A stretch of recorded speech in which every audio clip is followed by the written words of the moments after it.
देवलोक में भूचाल मच गया। अरे आप तो इसको हराने वाला, रावण को हराने वाला इस संसार में कोई नहीं है।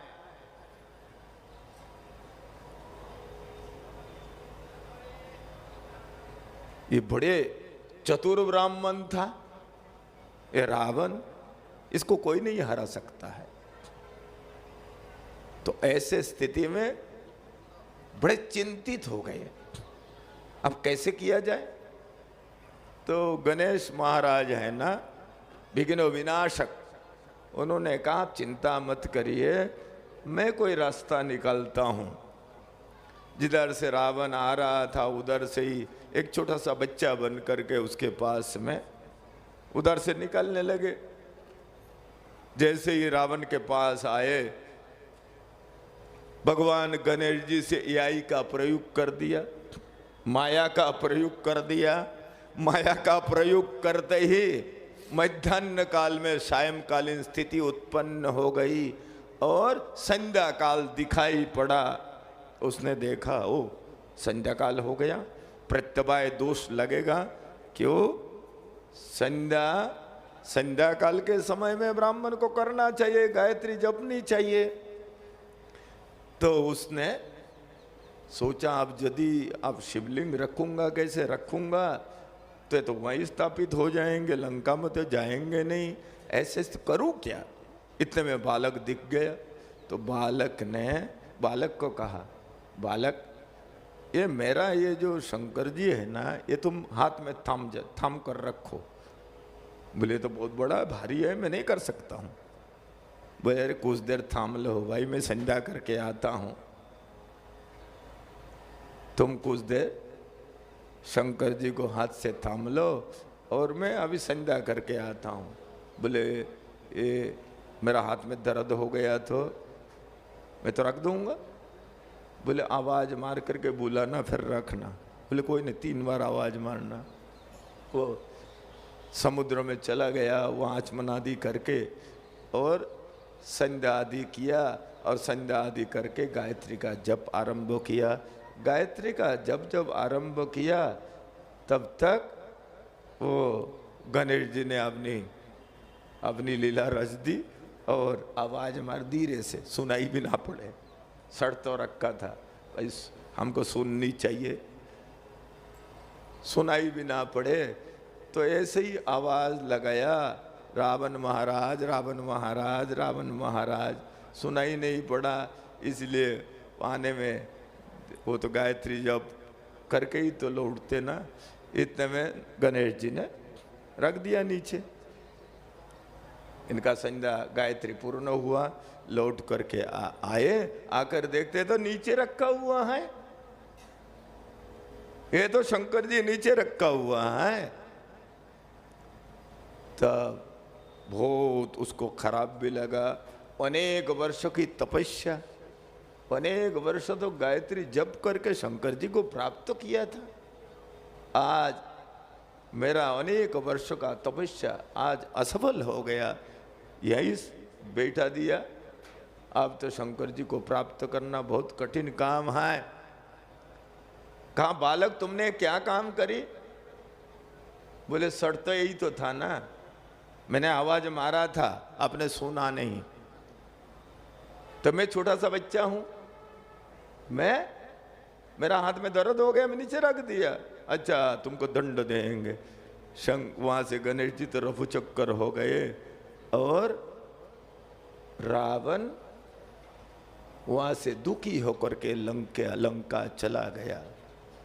यदि वो आत्मलिंग उनके साथ में होता तो शायद भगवान राम को भी रावण को मारना असंभव होता। आखिरकार समझ में आ गया ये देवताओं के षड्यंत्र हैं। आज मैं षड्यंत्र का शिकार हो गया, परंतु रावण ने इस बात के द्वारा एक संदेश देने का प्रयास किया, चाहे संकट भी सामने आ जाए, ब्राह्मण अपनी कर्तव्य से दूर ना हो।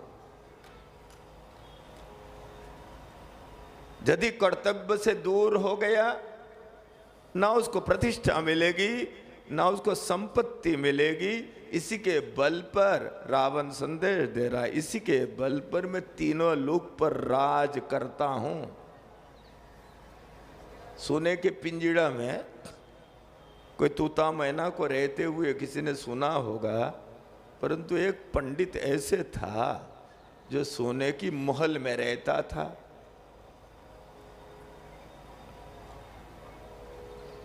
इसी के कारण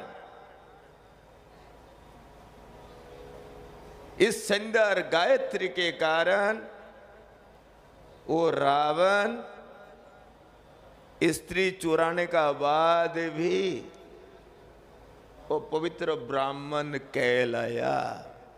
इसी कारण से रावण निर्दोष था भाई। क्यों? गायत्री में चमत्कार है। गायत्री हृदय का जब पाठ करते हैं तो कुछ मंत्र बोलते, प्रातः अधियानो रात्रिकृतं पापम नाशयति, सायं अधियानो दिवसकृतं पापम नाशयति, सायं प्रातः अधियानो अपाप भवति। गायत्री जप करने वाला प्रातः काल जपा, रात भर के किए हुए कुछ भी हो वो नष्ट होता है। सायंकाल में जो करता है गायत्री जप, उसका दिन भर का किए हुए दुष्कर्म भी नष्ट हो जाता है। प्रतिदिन नियमित सायं प्रातः जो संध्या करता है वो ब्राह्मण सदैव निष्पाप ही रहता है। रावण का भी लीला होगा, भगवती को उठा करके ले जाना, भगवती की इच्छा भी थी है ऐसे काम बने। इसी कारण से इसके बल पर रावण निष्पाप था। यदि निष्पाप ना होता रावण, जो जिस समय अंतिम संस्कार हो रहा था रावण का, कथा आएगी अभी इसी प्रसंग में। ठाकुर जी पास में खड़े हुए थे, भगवान राम चरण की तरफ खड़े हुए थे और विभीषण जी संस्कार कर रहे थे और आदेश कर रहे थे अग्निहोत्री पात्र को इसी प्रकार के स्थापित करना। किसी जगह में ये भी प्रसंग को विद्वान लोग कहते हैं, जिस समय ये दाह संस्कार का कार्य चल रहा था, भगवान राम के आंख में आंसू थे। विभीषण जी ने पूछा, प्रभु आंख में आंसू? बोले हाँ आंख में आंसू। क्यों? बोले आज एक ऋषि तुल्य ऋषि इस सृष्टि से विदाई हो गया, इसलिए मैं रुदन कर रहा हूं। कि वो मर्यादा पुरुषोत्तम भगवान राम है, वो कोई अमर्यादित आचरण को नहीं करते हैं। इसी कारण से इस रामायण को समझना बहुत ही कठिन काम है। रामायण को समझने के लिए, रामायण को समझने के लिए किसी विशेषज्ञ, किसी विशेष, क्यों राम जी का चरित्र कहना है तो रावण के चरित्र को भी तो कहना ही पड़ेगा, या रावण के चरित्र को छोड़ करके राम जी का चरित्र करो कहोगे? क्यों जी? हैं?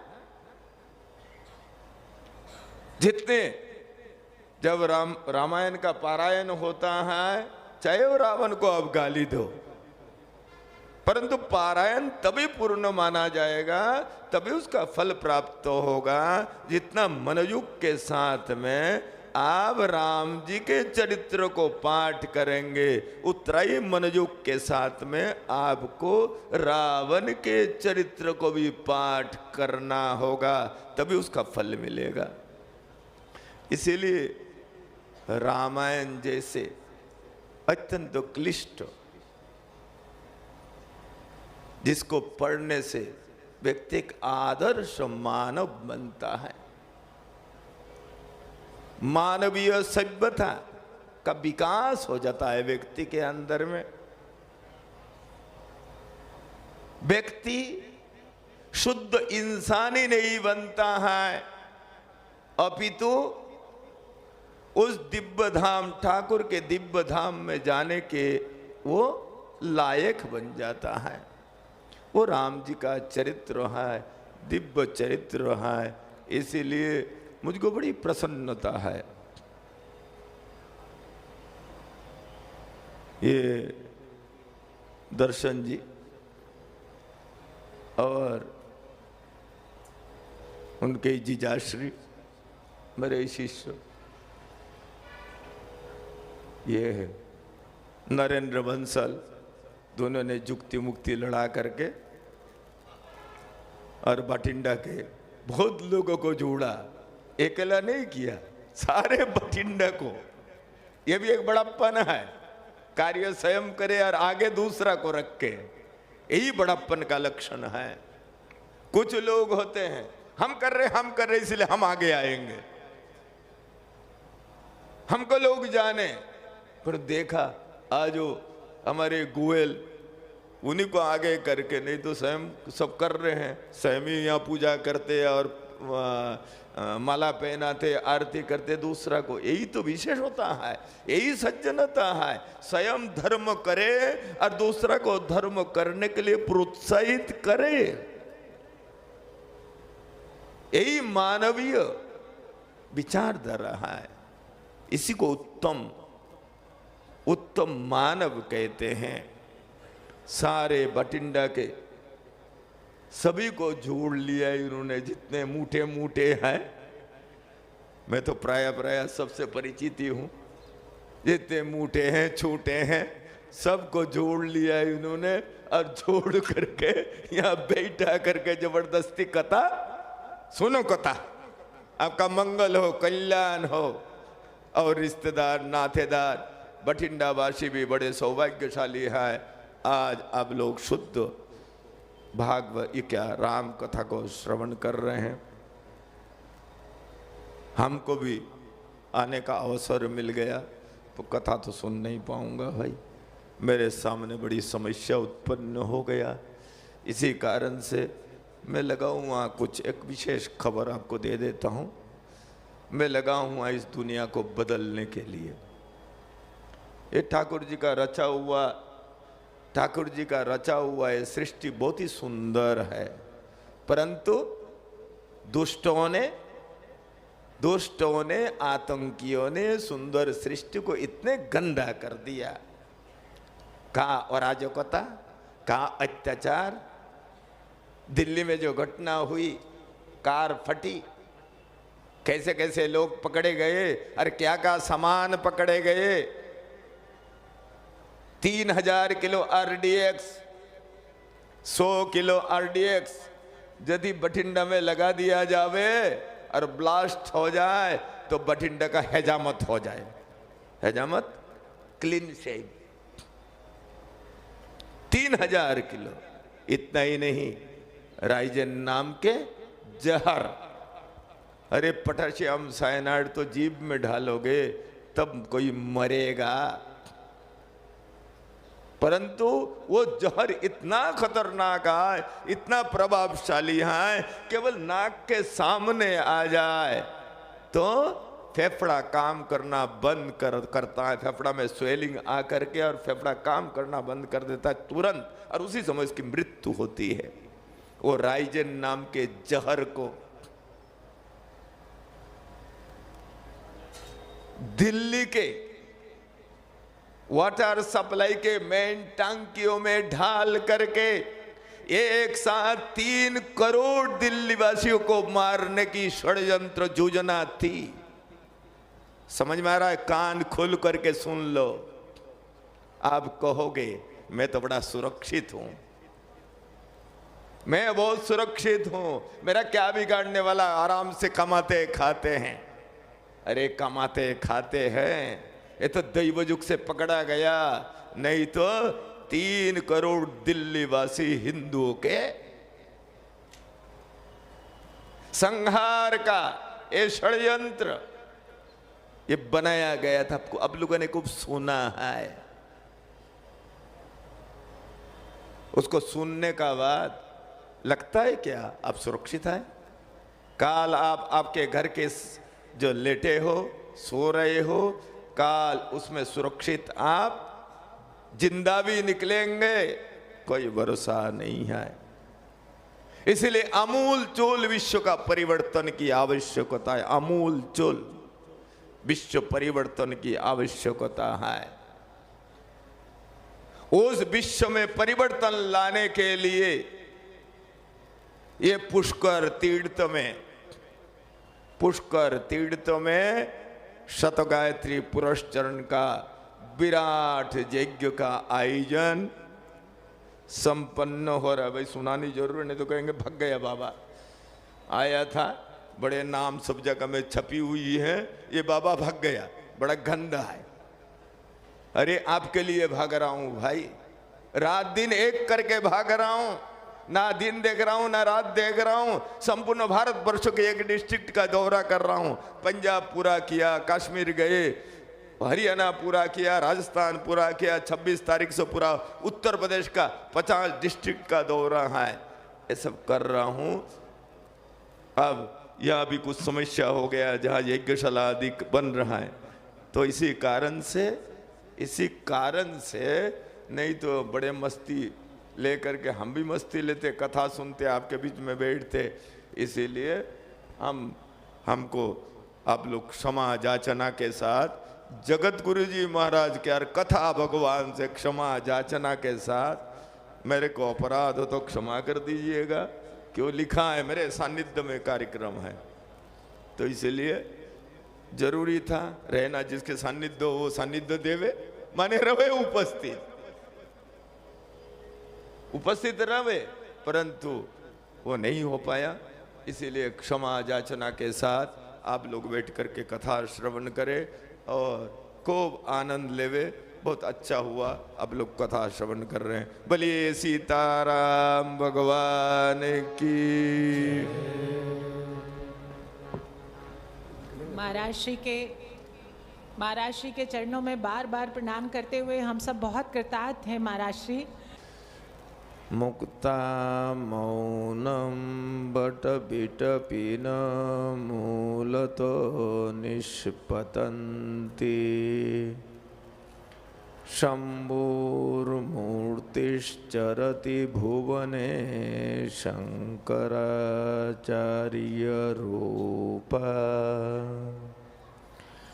शांतं शाश्वतमप्रमेयमनघं निर्वाण शान्तिप्रदम्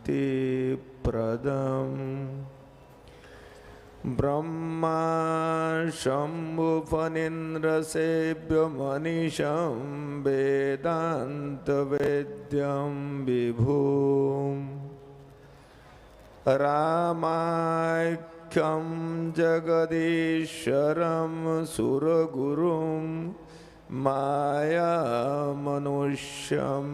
हरिं वन्देऽहं करुणाकरं रघुवरं भूपालचूडामणिं।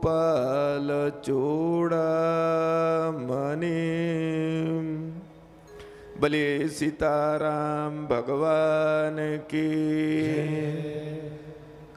जगत गुरु जी महाराज की। अत्यंत सौभाग्य का विषय आज बठिंडा में जगत गुरु जी महाराज के श्रीमुख से आप लोग पावन राम कथा श्रवण कर रहे हैं। आज इस कथा की व्यवस्था और वक्ता की उपस्थिति दोनों बठिंडा को गौरवान्वित कर रहा है। एक समय की बात था 1994 की, मैं बठिंडा होकर के गुजर रहा था। बठिंडा मेरा कोई परिचित नहीं था, तब बठिंडा की व्यापार स्थिति भी इतना उन्नति में शिखर पर नहीं था। ठीक है, लोग अपना गुजारा करते थे। एक सज्जन व्यक्ति वैश्य समाज के, उन्होंने कहा, स्वामी जी बठिंडा है ना, ये कम्युनिस्टों का गढ़ है, या कम्युनिस्ट ही जीतते हैं। मैंने धुन पकड़ लिया, एक बठिंडा को कम्युनिस्ट से छुटकारा दिलवानी है। मैं 1996 की बात है, जबरदस्ती में जान ना पहचान मैं चातुर्मास करने आ गया।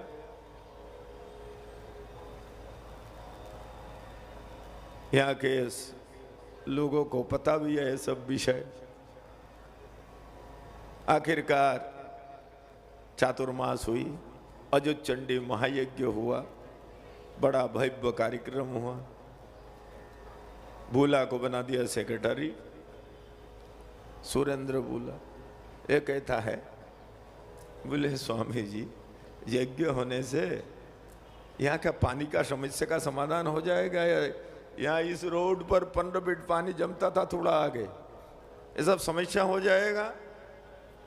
क्या बठिंडा की उन्नति होगी? क्या बठिंडा को धन संपत्ति मिलेगी? हमने कहा इसीलिए तो यज्ञ हो रहा है भाई। बहुत कठिन काम था यज्ञ करना, और उस जमाना में लाखों रुपया चाहिए था, परंतु हुआ। और उसके बाद बठिंडा का विकास, आज बठिंडा पंजाब के एक मने हुए शहर के अंदर में है, जहां इस प्रकार के अनुष्ठान होते, यज्ञ जगादी होते हैं, वहां कि विकास को कोई रोक नहीं सकता है। उन्नति होना ही होना है। केवल जो निवास करने वाले व्यक्ति है उनको ध्यान रखना है। धर्म कार्य से उन्नति होता है तो धर्म कार्य हो गया, और धर्म कार्य छोड़ करके हो गया भैया मौज करो। ये मानवीय स्वभाव हुआ करता है, व्यक्ति ये सब बातों को भूल जाता है, और इसी प्रकार से भगवान को भी भूल जाता है। तो बठिंडा की उन्नति की साक्षी मैं भी हूं, और बठिंडा वासी भी है। अब उन्नति तो खूब हुई, अब लोगों के विचार शुद्धि की आवश्यकता रही होगी। विचार शुद्ध, मन शुद्ध, तन शुद्ध, ये सब तो सब आवश्यकता है। जब तक वैचारिक शुद्धि नहीं होती है तो व्यक्ति कितना ही समृद्ध हो जाए, व्यक्ति को शांति नहीं मिलती है। वही टेंशन का जीवन जीता है जिसका विचार शुद्ध नहीं है। विचार गंदा है, गंदा काम करेगा तो गंदा काम करेगा, किसी को नुकसान पहुंचाने का प्रयास करेगा, उसको रात कैसे नींद आ सकता है? नींद उसी को शांति से आ सकता है रात में जिसके दिमाग में किसी का अनिष्ट करने का विचार कभी नहीं उत्पन्न होता है। उसी को ही तो चैन से नींद आएगी। और इस विचार शुद्धि को, यद्यपि यहां बठिंडा है, बड़े बड़े कथावाचक आते हैं, कमी नहीं है, हर महीना में कुछ ना कुछ होता होगा। ये बठिंडा के अंदर में हर महीना में आते हैं और आप लोग जाते हो, सुनते हो, सुनना भी चाहिए। परंतु किसी शास्त्रज्ञ, धर्मज्ञ, कर्मनिष्ठ, आचारवान,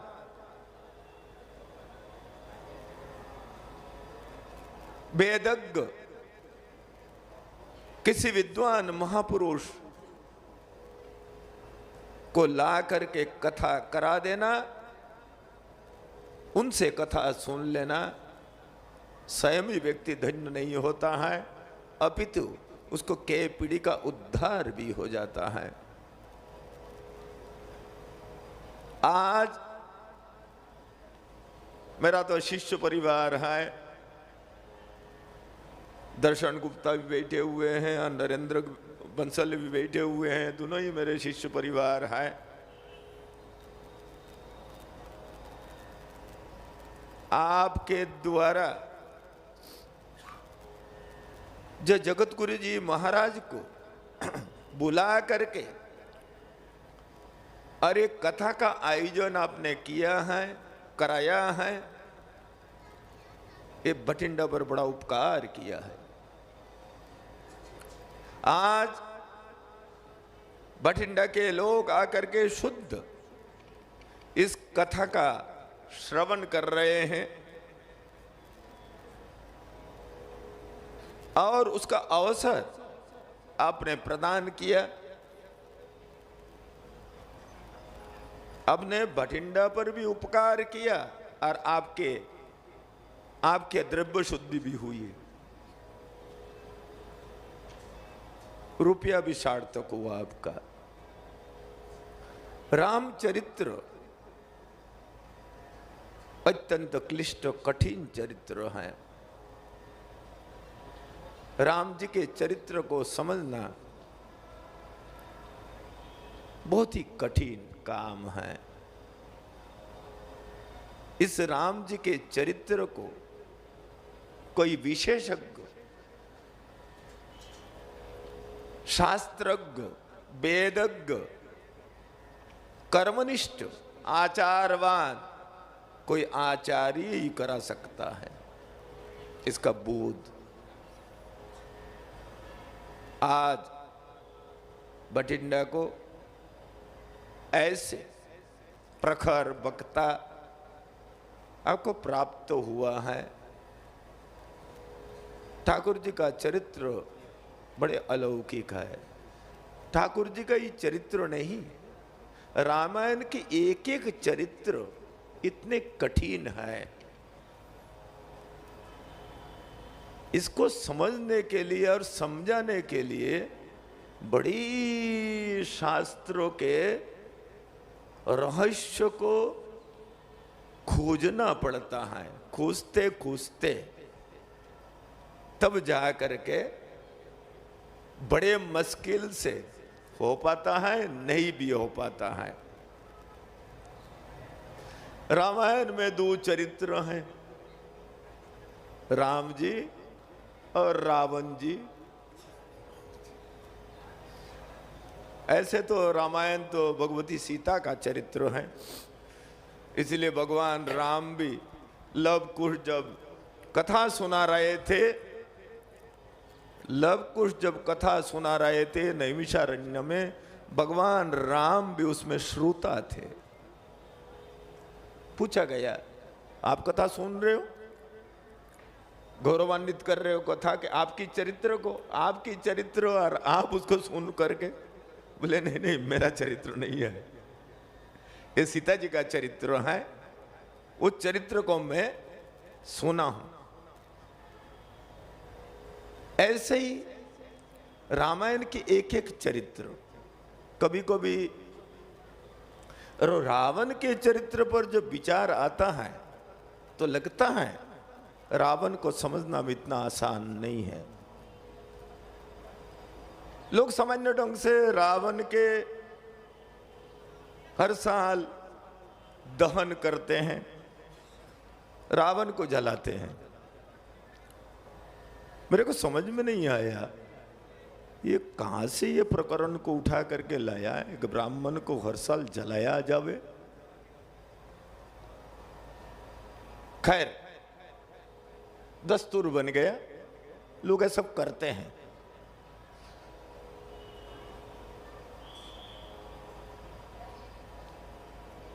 एक प्रश्न खड़ी हो जाती है, रावण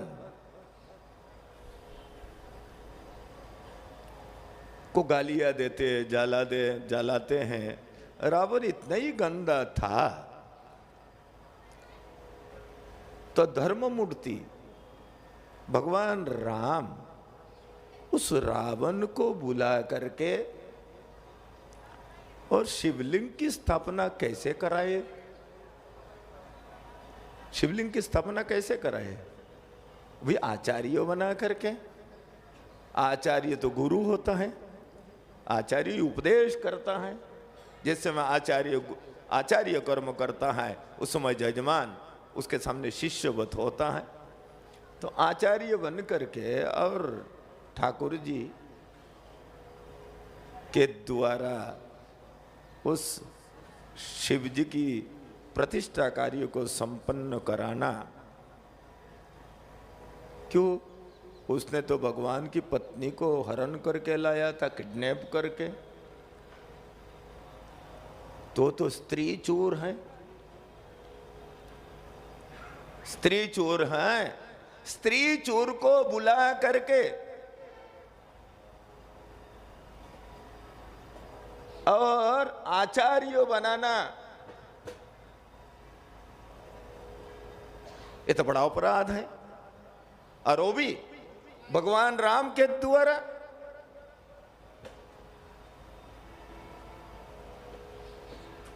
कोई मानने के लिए तैयार होगा किसी स्त्री चोर व्यक्ति को ला करके आचार्य बना करके उसको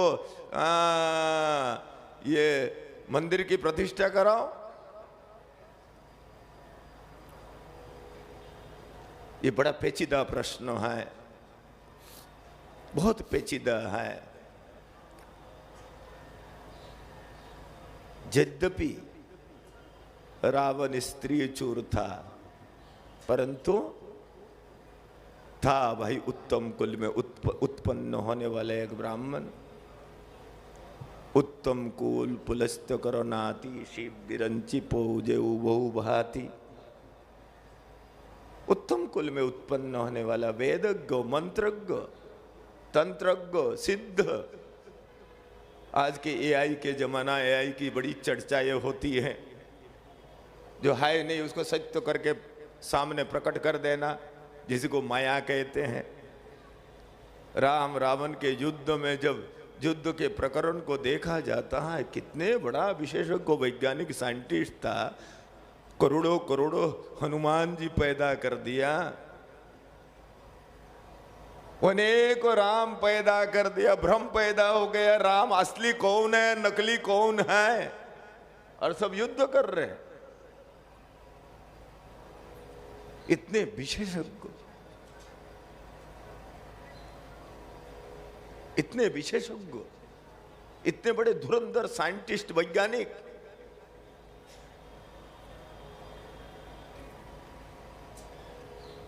तब प्रश्न खड़ी होती हैं, इसको बुला करके जब स्त्री चोराया उसको बुला करके और रामेश्वरम की स्थापना करनी, ये क्या उचित था?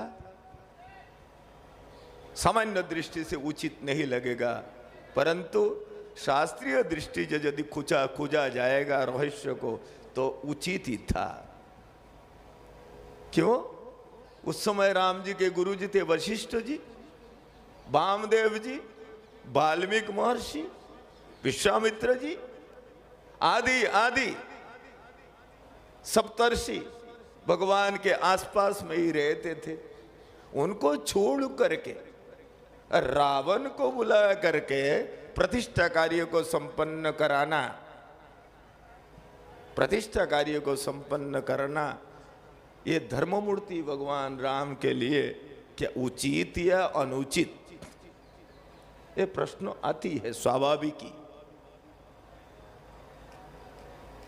तो एक बात, ब्राह्मण को पावन बनाने वाला जो कर्म होता है वो रावण नाम का ब्राह्मण जरूर करता था। वो वेदज्ञ था, अग्निहोत्री था, और अग्निहोत्र को तो अग्निहोत्री ब्राह्मण होता है ना, उसको तो सूतक पातक का दोष भी नहीं लगता है। क्यों जगत गुरु जी महाराज जी? नहीं लगता है ना? हिताग्नि को सूतक नहीं। पिता मर गया तो भी उसको पिता का मरने का दोष नहीं लगता है। तो प्रश्न खड़ी होगी, लौकिक जगत के सबसे बड़ा अनुबंधन, उसका दोष भी उस पर नहीं लगता है। रावण अग्निहोत्री था। इतना ही नहीं, ब्राह्मण को पावन बनाने वाला सबसे बड़ा जो कर्म है संध्या और गायत्री, वो ब्राह्मण, वो रावण नियमित रूप से करता था, कभी छोड़ा नहीं। चाहे स्वयं को संकट में डाल दिया, वो संध्या और गायत्री को कभी नहीं त्यागा। आत्मलिंग प्राप्ति के प्रसंग में एक प्रसंग आता है, रावण ने अनेक वर्षों कैलाश में बैठ करके तप किया, भगवान को ही जीत करके लंका ले जावे। आत्मा माने स्वयं। आखिरकार इतना गायत्री जपा, तपोबल विप्र सदा वरियारा, तपोबल से ब्राह्मण श्रेष्ठ होता है। और ब्राह्मण का तपोबल वेद ही है और गायत्री है भाई, और कोई तप तुप नहीं होता है। ब्राह्मण यदि गायत्री से संपन्न है तो डाई चुल्लू में इस समुद्र को भी पी जाता है, और महर्षि जन्नू जैसे गंगा को भी पी करके पेट में हजम कर लेते हैं, और भगीरथ के आग्रह पर फिर उसको निकाल भी देते पेट से। नाम पड़ता है भागीरथ गंगा से, जाह्नवी गंगा उसका नाम हो गया, जाह्नवी गंगा। हरिद्वार से लेकर के गंगा सागर तक गंगा जी का नाम है जाह्नवी गंगा, क्यों जन्नू महर्षि के पेट से गंगा निकली है, इसी कारण से उनकी पुत्री हुई, इसीलिए जाह्नवी गंगा कहलाया। तो आत्मलिंग को तो प्राप्त कर लिया, भगवान शंकर प्रसन्न होकर के दे दिया। जब प्राप्त हो गया, ले करके प्रसन्न होकर के रावण लंका में जा रहा था। रावण लंका में जा रहा था, जब लंका में जा रहा था